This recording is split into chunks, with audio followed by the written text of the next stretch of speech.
माधव कुंज बिहारी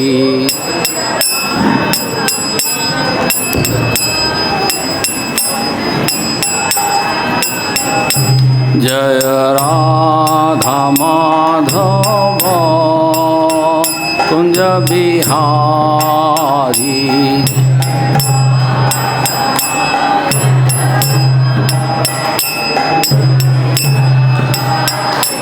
जय राधा माधव कुंज बिहारी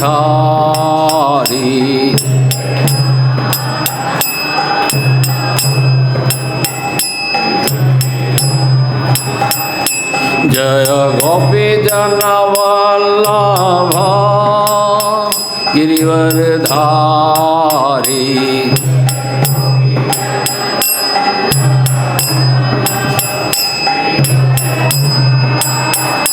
जय गोपी जन वल्लभ गिरिवरधारी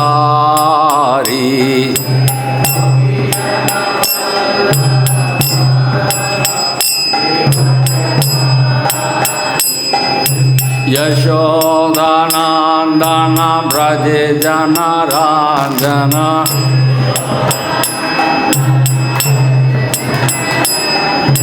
यशोदानंदन ब्रज जन राजन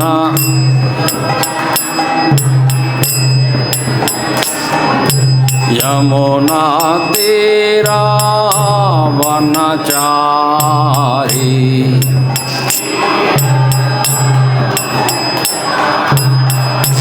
यमुना तीरा वनचारी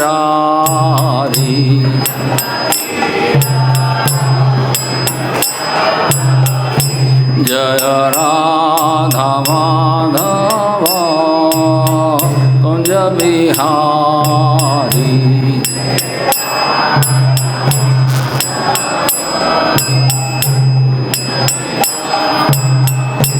जय श्री कृष्ण चैतन्य प्रभु नित्यानंद श्री अद्वैत गदाधर शिवासादि गौर भक्तवृंद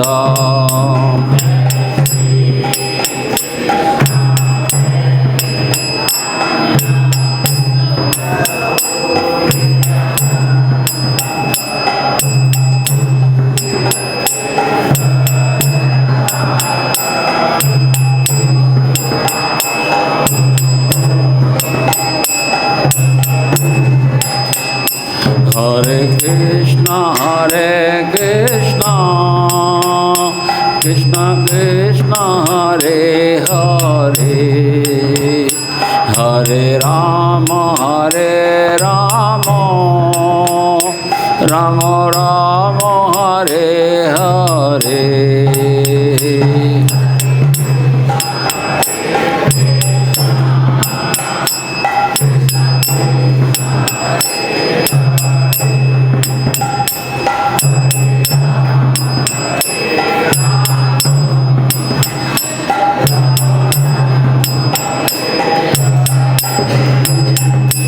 हरे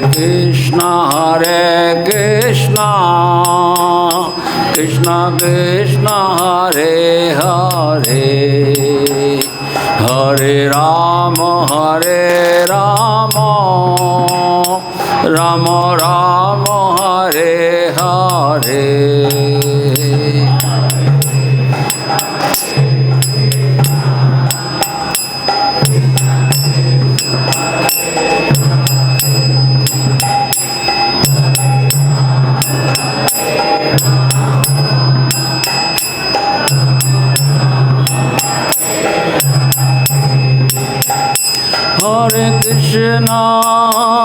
Hare Krishna, Krishna Krishna, Hare Hare, Hare Rama, Rama Rama, Hare Hare.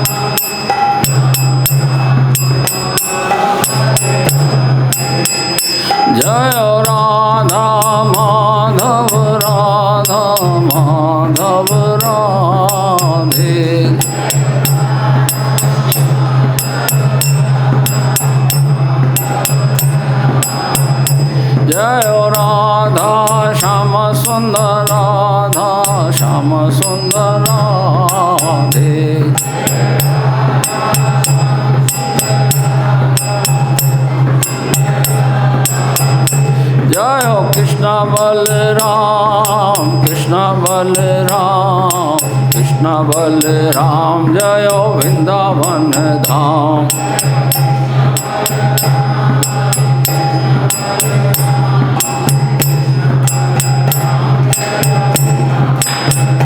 जय गौर निताय गौर निताय गौर निताय जय गौर निताय।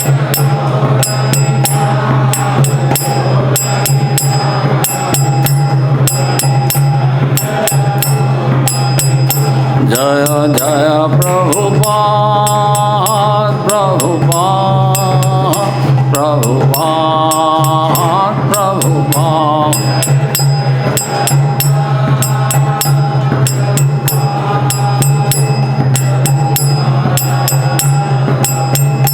निताय गौर हरि बोल हरि बोल हरि बोल हरि बोल।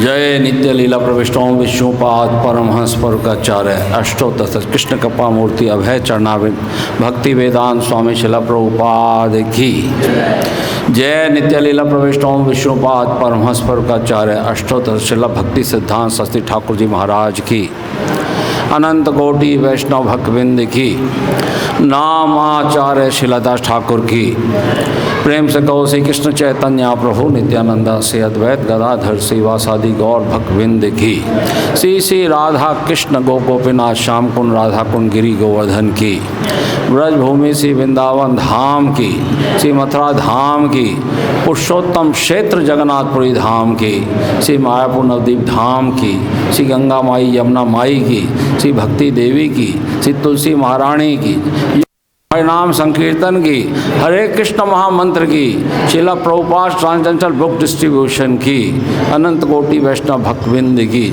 श्रीमद् भगवद गीता यथा रूप की जय शिला प्रभुपाद की जय।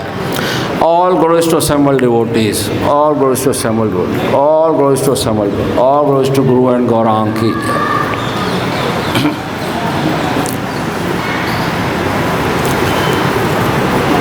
ओम अज्ञानतिमिरान्धस्य ज्ञानाञ्जनशलाकया चक्षुरुन्मिलितं येन तस्मै श्रीगुरुवे नमः।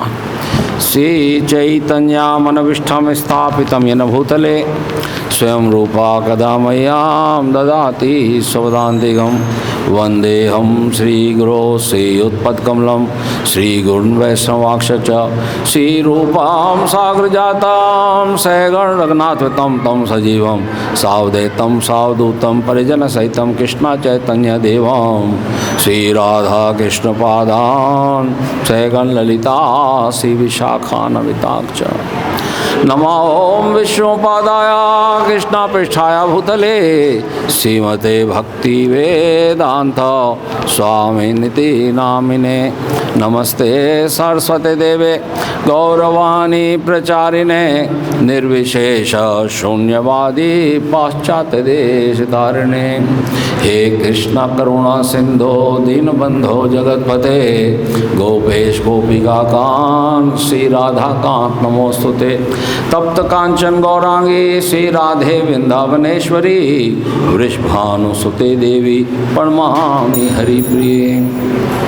वाञ्छाकल्पतरुभिश्च कृपा सिन्धुभ्येव च पतितानां पावनेभ्यो वैष्णवेभ्यो नमो नमः। जय श्री कृष्ण चैतन्य प्रभु नित्यानंद श्री अद्वैत गदाधर श्रीवासादि गौर भक्तवृंदा।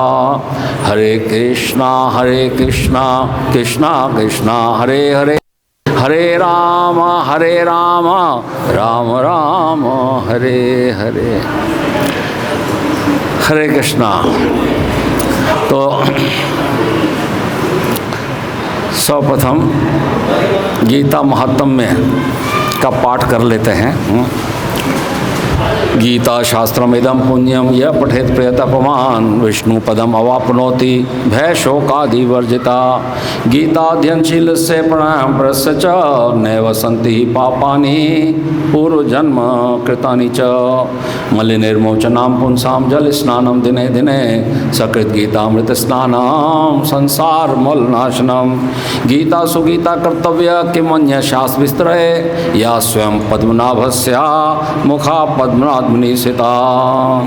भारतमृत सर्वस्वं विष्णु भक्ताद्विनिषितं गीता गंगोदकं पीत्वा पुनर्जन्म न विद्यते।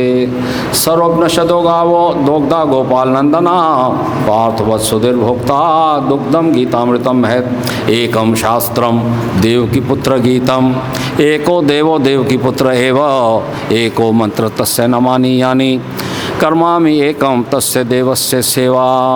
हरे कृष्णा कृष्णा कृष्णा हरे हरे हरे राम राम राम हरे हरे।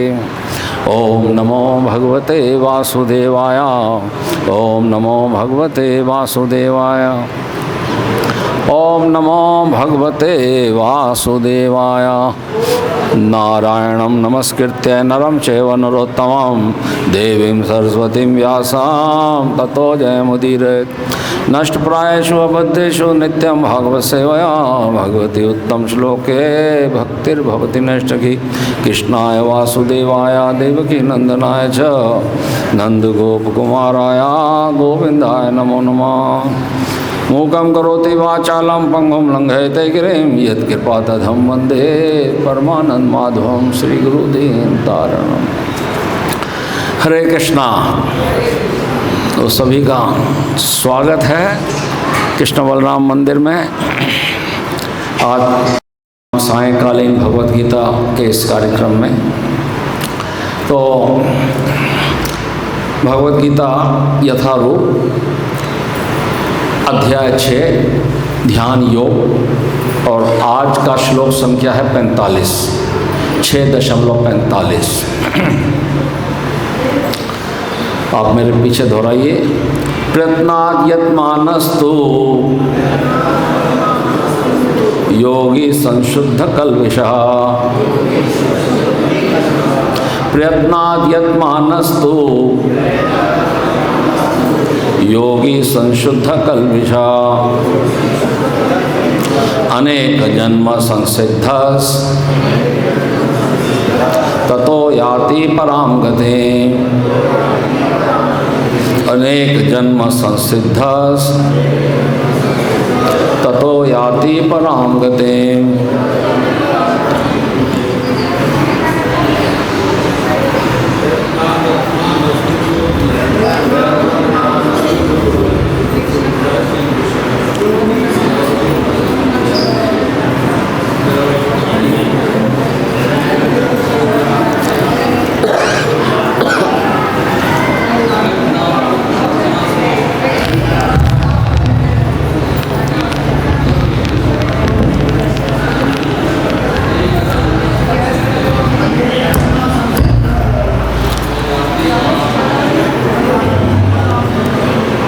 माताएं जरा शांति बनाए रखें। बिल्कुल अभी क्लास चल रहा है, आपस में बातचीत बिल्कुल नहीं करेंगे।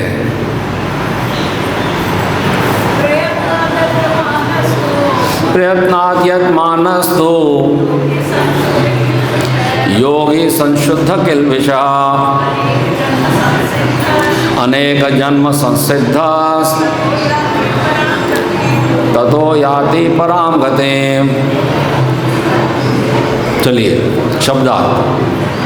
प्रयत्नात् कठिन अभ्यास से, यत्माना प्रयास करते हुए, तो तथा योगी ऐसा योगी संशुद्ध शुद्ध होकर किल्बिषः जिसके सारे पाप अनेक जन्मों के बाद संसिद्ध सिद्धि प्राप्त करके ततः तत्पश्चात याति प्राप्त करता है पराम सर्वोच्च गतिम गंतव्य को। अनुवाद और तात्पर्य श्रील प्रभुपाद के द्वारा। श्रील प्रभुपाद की।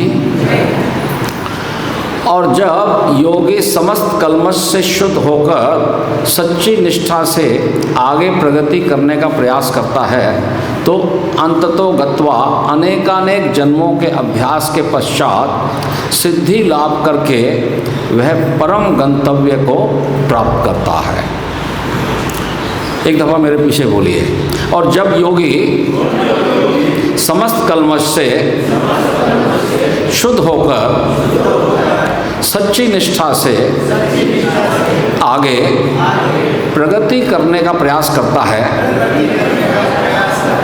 तो अंततो गत्वा अनेकानेक जन्मों के अभ्यास के पश्चात सिद्धि लाभ करके वह परम गंतव्य को प्राप्त करता है। तात्पर्य: सदाचारी, धनवान या पवित्र कुल में उत्पन्न पुरुष योगाभ्यास के अनुकूल परिस्थिति से सचेष्ट हो जाता है। अतः वह दृढ़ संकल्प करके अपने अधूरे कार्य को करने में लग जाता है और इस प्रकार वह अपने को समस्त भौतिक कल्मश से शुद्ध कर लेता है। समस्त कल्मश से मुक्त होने पर उसे परम सिद्धि कृष्ण भावनामृत प्राप्त होती है। कृष्ण भावनामृत ही समस्त कल्मश से मुक्त होने की पूर्ण अवस्था है। इसकी पुष्टि भगवद गीता में 7.28 में हुई है। ये शाम तो अंतगतम पापम जनानाम पुण्य कर्मणाम द्वे द्वंद्व मोह निर्मुक्ता भजन्ते माम दृढ़ता। अनेक जन्मों तक पुण्य कर्म करने से जब कोई समस्त कल्मश तथा मोह द्वंद्वों से पूर्णतः मुक्त हो जाता है तभी वह भगवान की दिव्य प्रेम भक्ति में लग पाता है। यहाँ शिला प्रभुपाद का भक्ति वेदांत तात्पर्य समाप्त होता है। शिला प्रभुपाद की।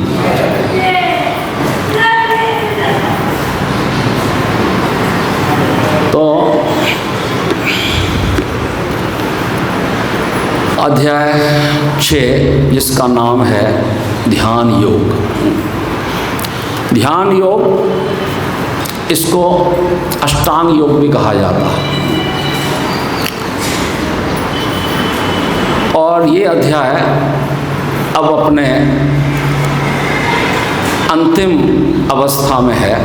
लगभग ये अध्याय अब समापन की ओर है। इस पूरे अध्याय में 47 श्लोक हैं और आज हमने 45वां श्लोक किया है। तो ये जो अध्याय है इसको थोड़ा सा हम संक्षिप्त में आपको बता देते हैं। इस 47 श्लोकों को किस प्रकार से इसका विभाजन किया गया है थोड़ा सा आप समझ लेंगे तो आपको पूर्ण रूप से ये भगवद गीता का जो अध्याय है हम इसका संक्षिप्त रूप से अवलोकन कर लेंगे। देखिए 1 से 9 श्लोक तक, पहले 1 से 9 श्लोक तक इसमें बताया गया है योग रुक्षु और योग आरूढ़ की साधना कैसे की जाती है। रोग अरुक्षुर और योग आरूढ़। रोग अरुक्षुर क्या होता है? रोग अरुक्षुर होता है जब हम अष्टांग योग जो ध्यान योग है उसमें जब हम कदम रखते हैं प्रारंभिक अवस्था, कैसे यम नियम आसन प्राणायाम, ये बाह्य साधना है, एक्सटर्नल प्रैक्टिस। ये यम का किस प्रकार से मन वाणी और शरीर को संयम में रखना है, ये यम है। नियम है किस प्रकार से अपने को पवित्र रखना है, तपस्या करना है, शुद्ध करना है, संतोष करना है, अनेक प्रकार से ये नियम है।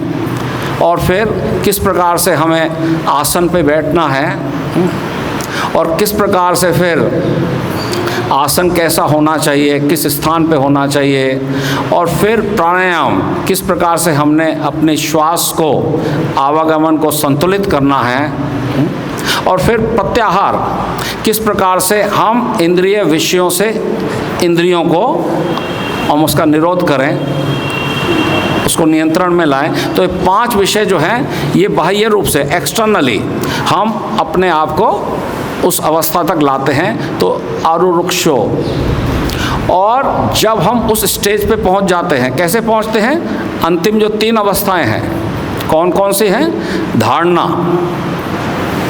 जब हम धारण करते हैं हृदय में, कोई एक लक्ष्य अपना बनाते हैं, और ध्यान, जब हम अपने मन को जो सर्वोच्च ध्येय वस्तु है उस पर ध्यान केंद्रित करते हैं, और फिर जब ध्येय और हम एक स्तर पे हो जाते हैं, समाधि, ये आंतरिक विषय है। तो इसको अष्टांग योग कहते हैं। तो अष्टांग योग में पहले जो 9 जो श्लोक हैं वो हैं किस प्रकार से योग आरूढ़ से लेके योग आरूढ़ तक पहुंचने की विधि, कैसे हम स्टेप बाय स्टेप आगे बढ़ सकते हैं। ठीक है, उसके बाद में योगा प्रैक्टिस में कई स्टेप्स हैं, सीढ़ियां हैं। तो 10 से 27 श्लोक तक उसका विवरण दिया गया है। और उसके बाद 18 श्लोक ये 10 से 27 तक हैं, और 28 से 36 तक हैं परफेक्शन ऑफ योगा। तो योग की पूर्णता क्या है, और योग की पूर्णता ये है कि हम कृष्ण को किस रूप में देखेंगे, अपने हृदय में परमात्मा के रूप में। ये योग की पूर्णता है।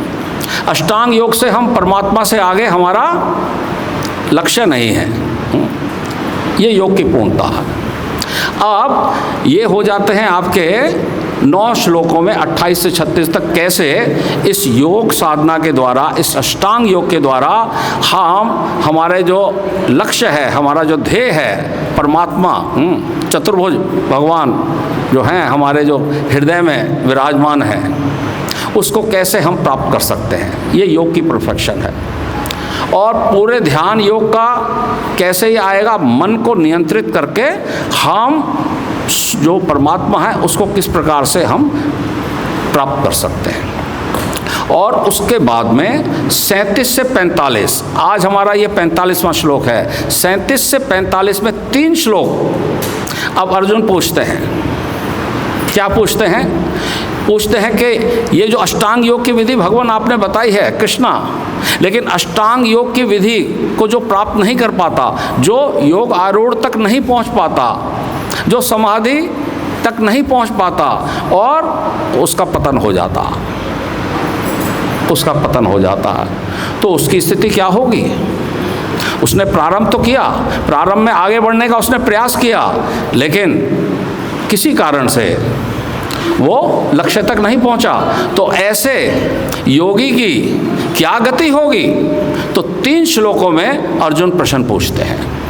ठीक है, 37, 38 और 39, और 40, 41, 42, 43, 44, 45, 6 श्लोकों में भगवान उसका उत्तर देते हैं।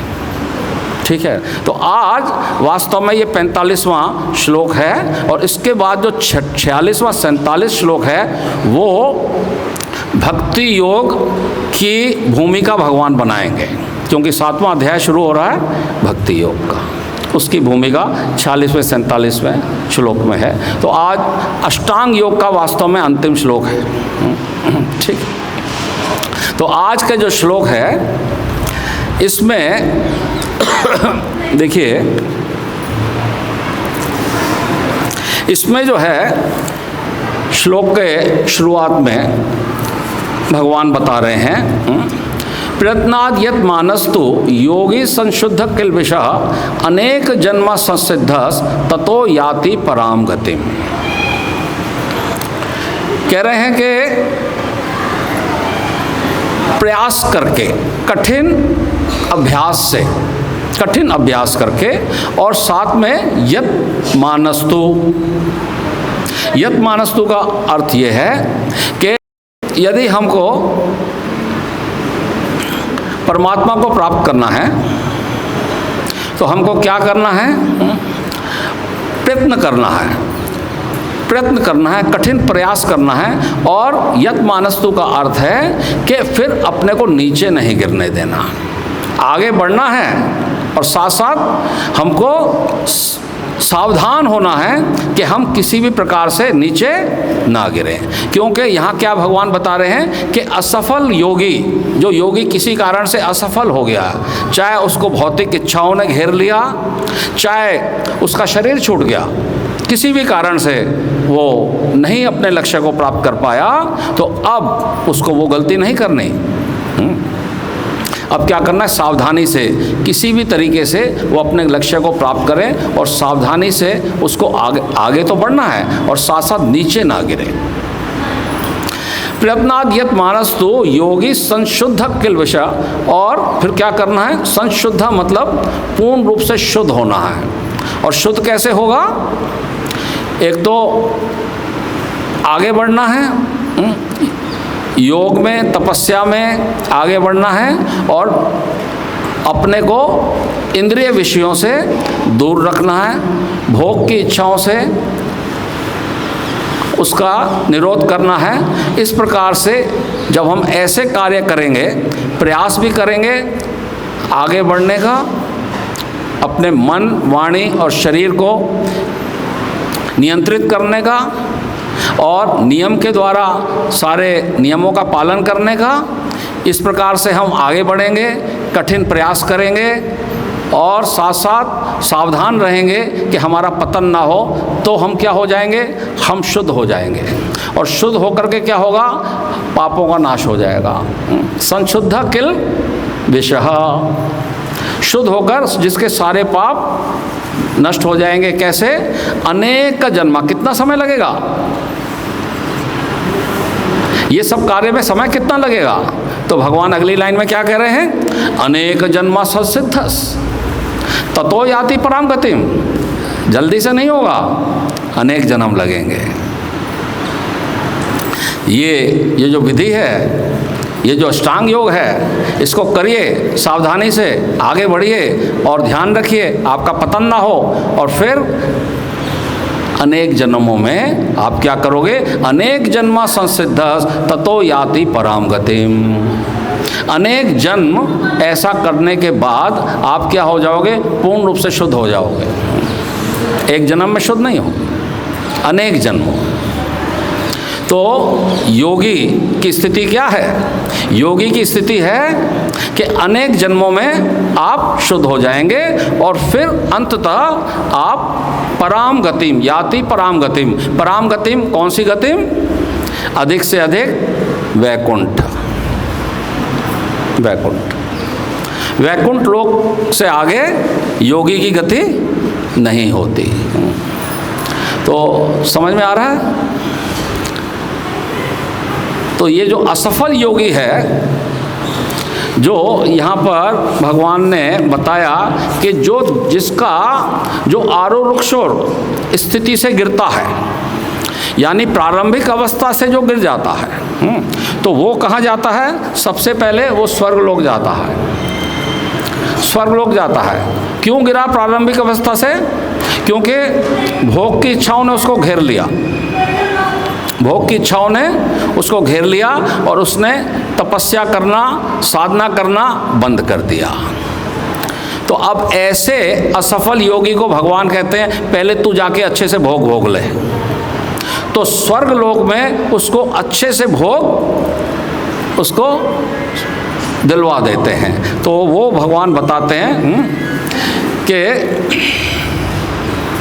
कौन से श्लोक में? प्राप्य पुण्य कृताम लोकान उश्विता शाश्वती समा शुचिनाम श्रीमताम गेहे योगो भ्रष्टो भी जायते। असफल योगी पवित्र आत्माओं के लोकों में अनेकानेक वर्षों तक भोग करने के बाद या तो सदाचारी पुरुषों के परिवार में या धनवानों के कुल में जन्म लेता है।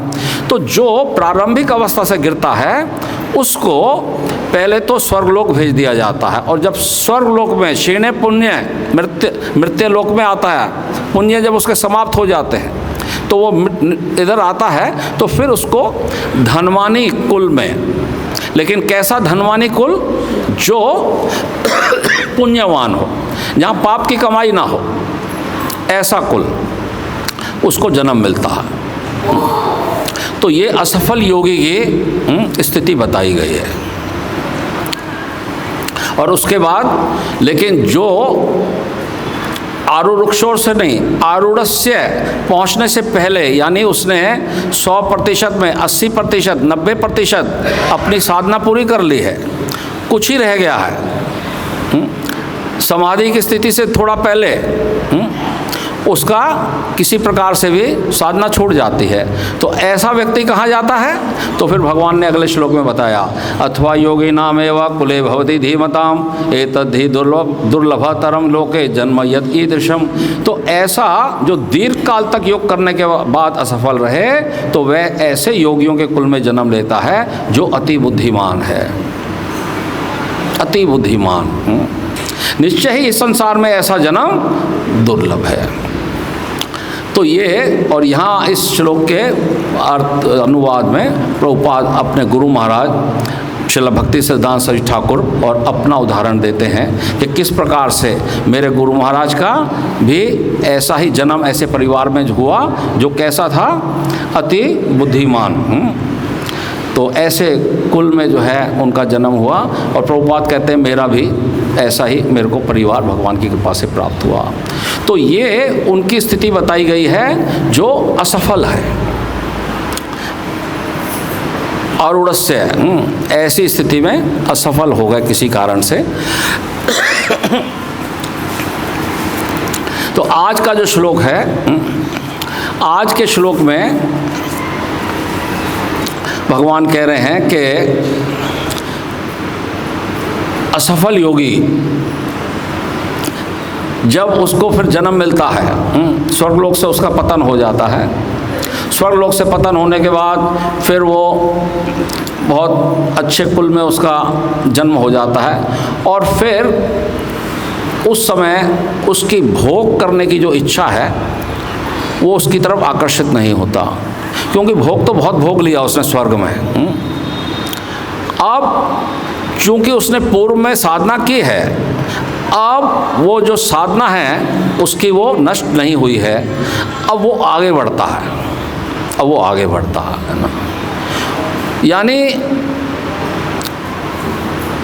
भक्ति तो नहीं कह सकते, ये भक्ति योग तो नहीं है, ये क्या है? ध्यान योग है।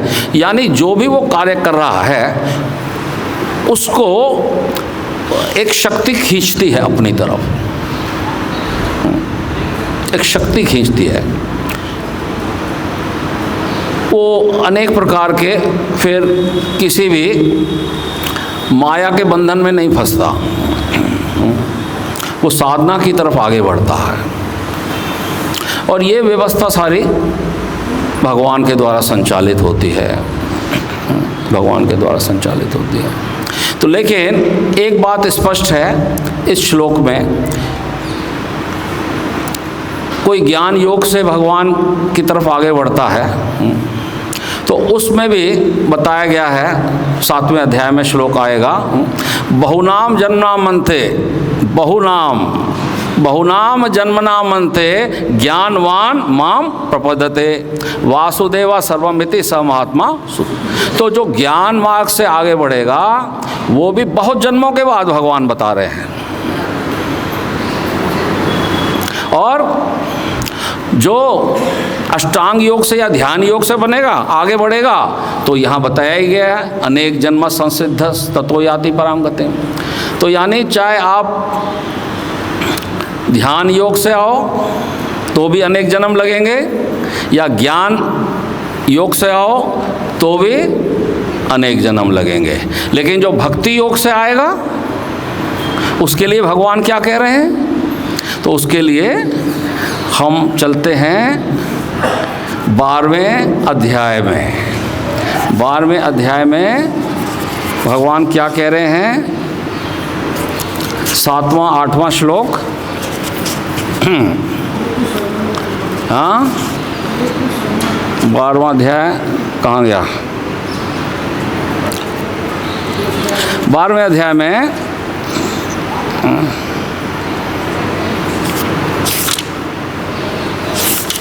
हाँ, छठा और सातवां श्लोक देखिए।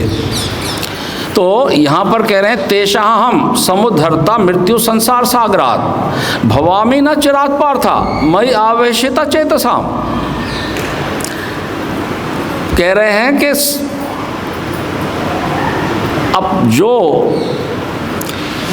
मेरा निरंतर मेरी पूजा करता है, जो निरंतर मेरी सेवा करता है, मेरा ध्यान करता है, उसके लिए पार्थ मैं जन्म मृत्यु के सागर से शीघ्र उद्धार करने वाला हूँ, जन्म लगाने वाला नहीं हूँ।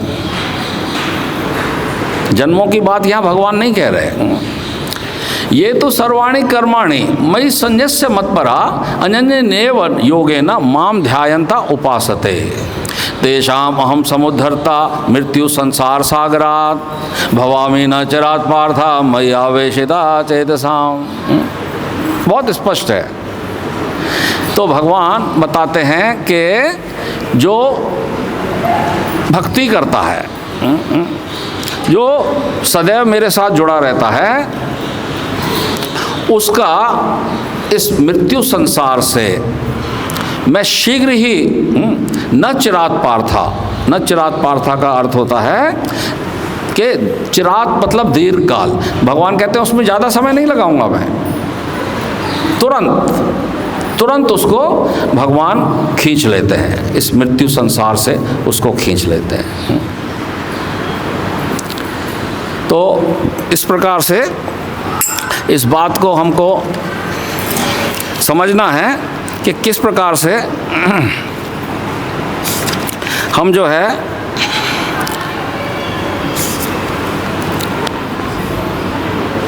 अपने पूर्व जन्मों में की हुई जो हमारी साधना है, और उस साधना से जब हम भक्ति मार्ग तक पहुंच जाते हैं, तो आज का जो श्लोक है उसमें प्रभुपाद एक बहुत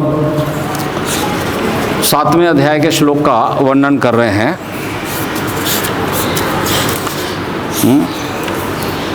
प्रभुपाद आज के तात्पर्य में कह रहे हैं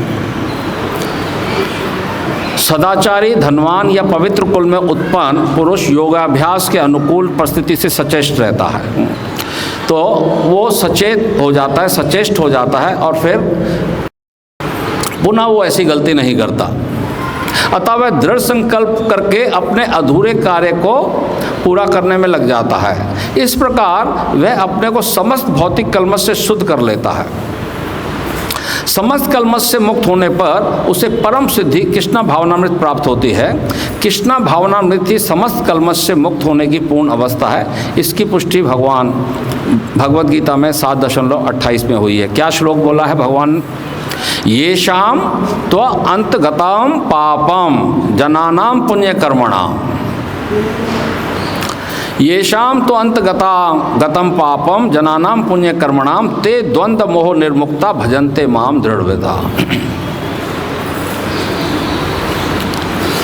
यानी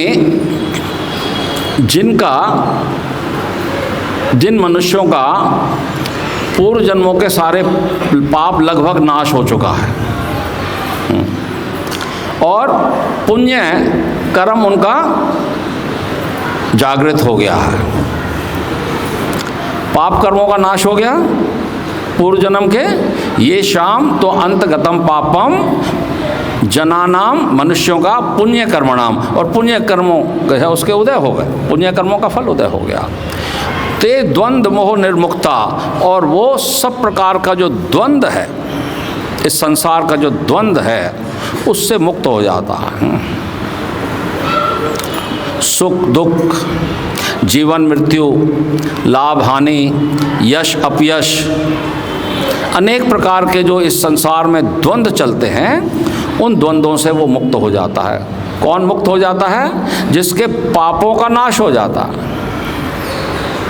और पुण्य कर्म जिसके उदय हो जाते हैं। ते द्वंद्व मोह निर्मुक्ता भजन्ते माम दृढ़व्रता, वो फिर भक्ति योग में आगे बढ़ता है। भजन्ते मतलब जब हम भगवान की सेवा में लगते हैं, भजन्ते माम दृढ़व्रता। फिर वो अष्टांग योग में नहीं, फिर वो ज्ञान योग में नहीं, फिर किस में लगता है वो? भक्ति योग। तो ये पुण्य काम कर्म क्या है? जिस पुण्य कर्म की यहाँ बात की गई है वो पुण्य कर्म है क्या? तो वो पुण्य कर्म है वास्तव में साधु संग। साधु संग ये पुण्य कर्म है, क्योंकि जब तक साधु संग नहीं मिलता तब तक हमारा पुण्य कर्म उदय नहीं हुआ। पुण्य कर्म का फल ये नहीं कि हमको भोग और ऐश्वर्य प्राप्त हो जाए, वो नहीं। पुण्य कर्म का अर्थ बताया गया है यहाँ आचार्यों के द्वारा कि आपको साधु संग प्राप्त हो जाए।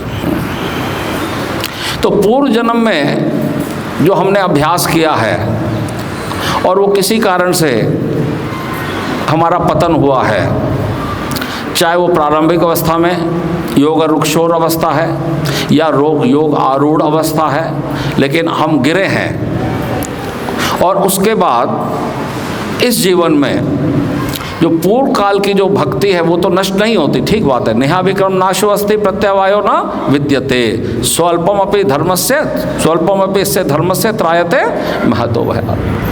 तो इस प्रकार से भक्ति का नाश नहीं होता, भक्ति का कभी नाश नहीं होता, चाहे हमने ज्ञान योग किया है, चाहे हमने ध्यान योग किया है, लेकिन भक्ति योग जो है सर्वोच्च है। ले भक्ति योग कब प्राप्त होता है? जब क्या होगा? हमारे सारे पापों का नाश हो जाएगा। ये शाम तो अंतगता पापम जनानाम पुण्य कर्माणाम। जब हमारे पुण्य कर्म उदय होते हैं, पुण्य कर्म का मतलब है कि हमको साधु संग प्राप्त हो जाए। तो जो 9 सोपान हैं भक्ति के, है ना, आदो श्रद्धा, सबसे पहले श्रद्धा का बीज जो हमारा पूर्व जन्म से ट्रांसफर होगा, पूर्व जन्म से चला आ रहा, और उसके बाद श्रद्धा के बाद साधु संग। जब साधु मिलता है हमारे जीवन में, जब भक्तों का संग मिलता है, तो फिर क्या होता है? भजन क्रिया, फिर वो हमको भजन में वापस जोड़ देते हैं और इस प्रकार से फिर हमारी अनर्थ निवृत्ति होती है। देखिए, बिना पापों का नाश हुए हम भजन नहीं कर सकते, मुख पे हरि नाम नहीं आएगा, और हरि नाम से पापों का नाश होता है। हरि नाम करने से पापों का नाश होता है, और जब तक पाप नाश नहीं होते हरि नाम नहीं हो सकता। तो ये दोनों विरोधाभास हैं, दोनों में विरोध है ना। जब तक पाप नाश हो आपके मुख पे हरि नाम नहीं आएगा, और हरि नाम करने से पाप नाश होते हैं। तो इसीलिए चाहे हमारे पाप नाश ना भी हुए हों, जब हमारे जीवन में साधु आ जाते हैं, जब हमारे जीवन में भक्त आ जाते हैं, तो हमारे जो पाप हैं वो भी समूल नष्ट होते चले जाते हैं। और इसका जो सबसे जो एक ज्वलंत उदाहरण है वो है हमारे शिला प्रभुपाद। शिला प्रभुपाद जब विदेश में गए, तो ऐसा नहीं कि वहाँ पर प्रभुपाद ने जिनको दिया तो उनका कोई पाप समूल नष्ट हो चुके थे, नहीं। प्रभुपाद के आने से उनके जीवन में कुछ ना कुछ सुकृति तो उनकी है कि उनको प्रभुपाद के दर्शन हो पाए, लेकिन आगे का कार्य प्रभुपाद ने उनको क्या किया? साधु संग दे करके किया।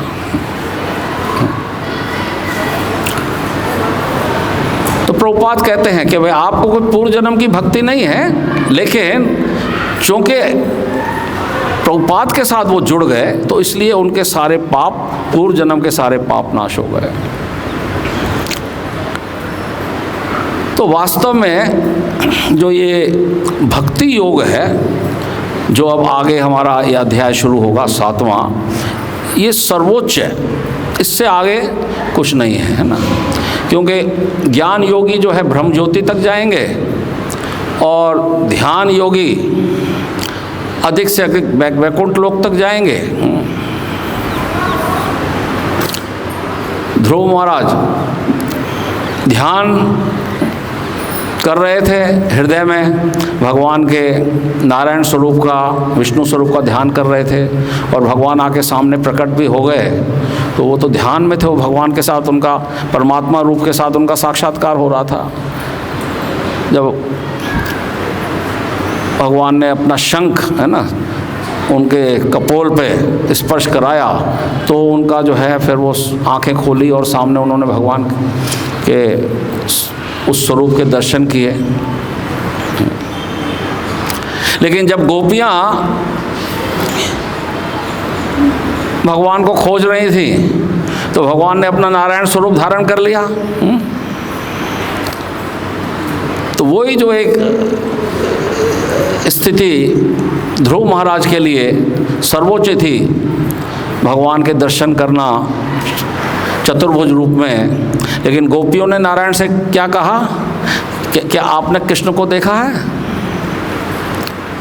और बाय बाय करके चली गई। तो स्थिति है ना, तो ज्ञानी ब्रह्म ज्योति तक, ध्यान योग वाले वैकुंठ लोक तक और भगवान के भक्त गोलोक धाम तक। आराध्यो भगवान ब्रजेस्तन्यस तद्धाम वृंदावनम रम्या काचित उपासना ब्रजवधु वर्गेण्य कल्पिता श्रीमद्भागवतम प्रमाणमलम प्रेमापमर्तमान श्री चैतन्य महाप्रभुर्मदविदाम तत्रादरो न परा। जो नंद भगवान जो है नंद नंदन हैं, आराध्यो भगवान ब्रजेश तनयस, जो नंद बाबा हैं उनके जो लाडले हैं, जो उनका लाला है, वो है भक्तों का जो लक्ष्य है, उनके लिए ध्येय वस्तु वो प्राप्त करना है। तो वास्तव में एक खेल होता है, बचपन में आप भी खेले होंगे, है ना, स्नेक एंड लेडर, सांप सीढ़ी, है ना। सांप सीढ़ी में क्या होता है ना, चौपड़ फेंकते हैं और फिर आपके पास कभी सीढ़ी आ जाती है और सीढ़ी से आप तुरंत ऊपर पहुंचते हैं। लेकिन कभी सांप भी आ जाता और फिर नीचे आ जाता है ना। तो भक्ति में हम आगे बढ़ना है और वो चौपड़ नहीं फेंकना है, चौपड़ वाला काम नहीं है यहाँ क्या काम है, साधना वाला काम है। साधना करनी है तो भगवान की कृपा से हमारे मार्ग पे सीढ़ी आएगी और भगवान जो सांप है उसके डंक से हमें बचाएंगे, जो हमारा पतन का कारण बन जाता है उससे भगवान हमारी रक्षा करेंगे। इस भाव से हमें हमेशा भक्ति में अग्रसर होने का प्रयास करना चाहिए। प्रयत्नात्मस्तु प्रयत्नात् यत् मानस्तु, आगे प्रयत्न करना है और सावधानी बरतनी है कि हमारा पतन ना हो, उसके लिए हमें प्रार्थना करनी है। माया से भी प्रार्थना करनी है ना। प्रभुपाद माया से प्रार्थना करते थे, माया देवी से प्रार्थना करते थे। तो देवी है ऐसा गुणमयी मम माया दुरत्या, भगवान की माया शक्ति बड़ी दुरत्या। तो कभी भी हमको ये नहीं समझना चाहिए कि हम भक्ति के मार्ग पे, देखिए ये हमारा बहुत बड़ा सौभाग्य है। हम आज इस स्थिति पे हैं जहाँ पर हम आज हैं, तो निश्चित रूप से हमारे ऊपर बहुत कृपा हो चुकी है, बहुत कृपा हमारे ऊपर हो चुकी है। जिस स्थान पे आज हम श्री वृंदावन धाम में बैठे हुए भक्तों के संग में प्रभुपाद की वाणी का, भगवान की वाणी का हम श्रवण कर रहे हैं, तो हम अपने भाग्य को कितना भी उसकी हम प्रशंसा करें वो कम है। ये साधारण बात नहीं है। कहाँ कहाँ से हम बाहर निकले हैं, कितने जीव हैं, अचर हैं, और उसमें से फिर जाकर के बड़े भाग्य से मनुष्य जीवन मिलता है। और उस मनुष्य जीवन में अनेक प्रकार के लोगों की चेतना है। कोई नास्तिक है और कोई आस्तिक है, तो वो फिर देवताओं को सर्वोच्च मानता है, या कोई फिर वो ब्रह्म ज्योति को सर्वोच्च मानता है, या फिर वो योगी बनता है। लेकिन उन सब से निकलने के बाद फिर कहीं जाकर के हमको भक्ति मार्ग का पता लगता है, और भक्ति मार्ग में आने के बाद फिर हम सही परंपरा से जुड़ें। भक्ति मार्ग में आ गए, ये भी समझ में आ गया, लेकिन भगवान के साथ सीधा संबंध हम जोड़ने का प्रयास करते हैं। भगवान कहते हैं ना कि वो भक्त वास्तव में मेरा भक्त है जो मेरे भक्तों का भक्त है। तो कहाँ से कहाँ तक की यात्रा करते करते करते करते और अब कहाँ तक पहुँचे हैं। ये एक तो मनुष्य जन्म सुदुर्लभम, न देहम आद्यम सुलभम सुदुर्लभम प्लवम सुकल्पम गुरु कर्णधारम मया अनुकूल न नभस्वते रेतम पुमान भवाब्दिम न तरे से आत्मा। भगवान कहते हैं तो मनुष्य जीवन सुदुर्लभ, और उस सुदुर्लभ मनुष्य जीवन में जब हमको कृष्ण भक्ति मिलती है, और कृष्ण भक्ति से भी ज़्यादा जब भक्तों का संग मिलता है, तो वही है वास्तव में क्या, पुण्य कर्मणाम, पुण्य कर्मणाम, वही है पुण्य कर्मणाम।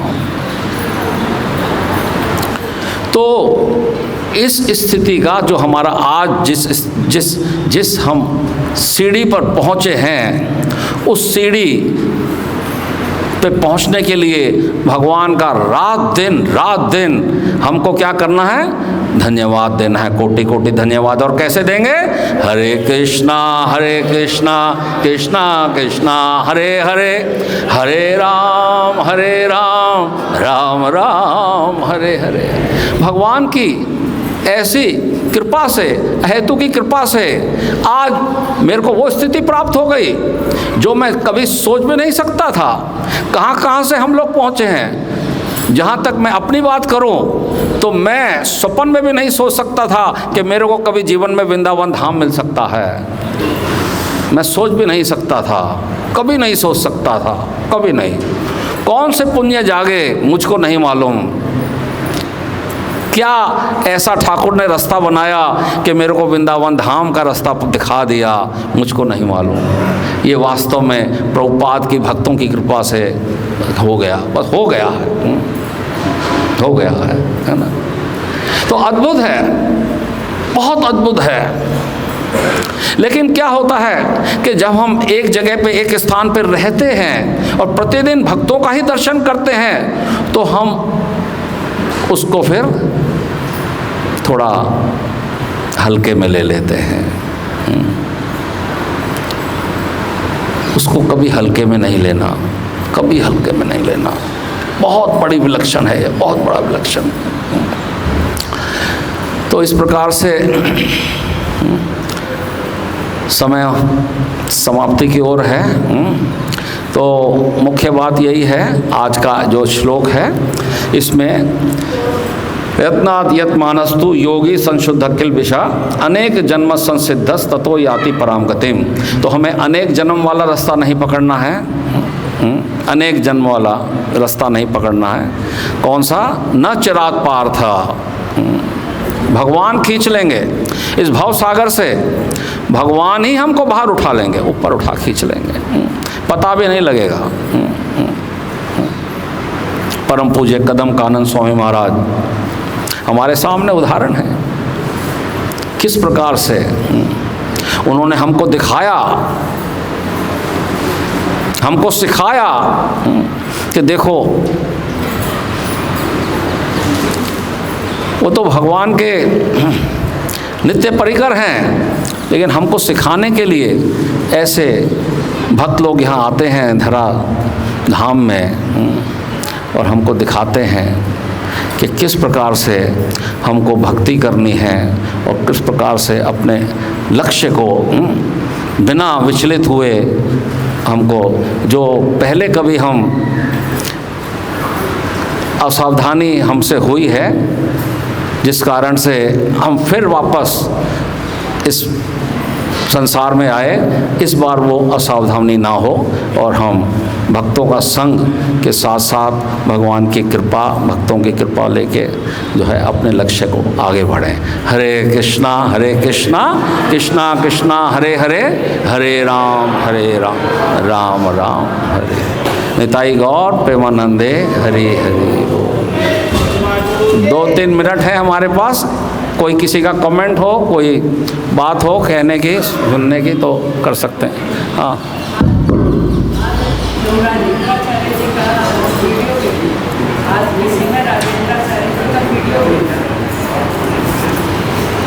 आज के इससे बताइए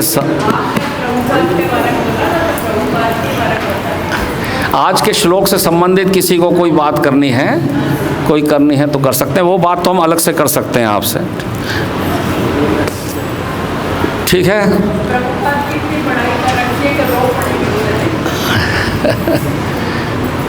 बहुत अच्छा है, चलिए हरे कृष्णा।